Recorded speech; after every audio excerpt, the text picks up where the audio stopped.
In this video, we'll show you the basics of reverb and delay. In the video, MIDI instruments and audio effects, we've already explained how to insert audio effects on a track. Let's start with reverb. Reverb is an effect that simulates the acoustics of a certain space. You can use it to make an element sound as if it were placed in that space. By acoustics, we mean the natural sound of a room or space.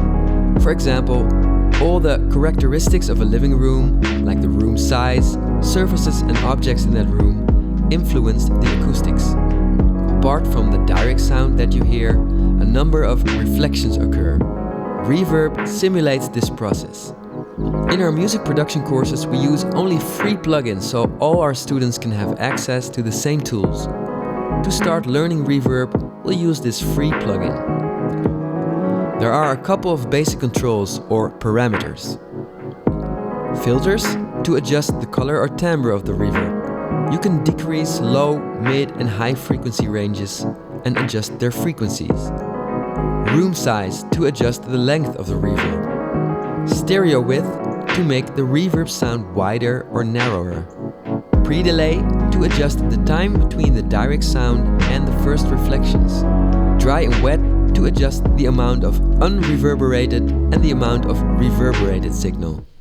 Okay, let's have a listen.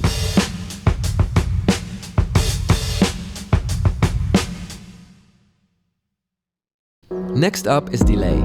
Delay is a device that repeats the original sound. This will create depth in your sound, create a rhythmical pattern, and can widen the stereo image. There are a couple of basic controls or parameters. First, the delay time, which sets the time between the original sound and the repetitions. You can set a value in milliseconds or use sync to synchronize it to your project's tempo. In that case, you can select a specific note length. The feedback knob sets the amount of repetitions. A higher value will cause the delay to sound longer. Ping pong will create a stereo effect by sending every repeat to one side of the stereo image. You can hear the delay bouncing from left to right, which widens the sound you apply it to. The mix knob is similar to the dry-wet control. It adjusts the balance between the dry, unprocessed signal and the wet, processed signal.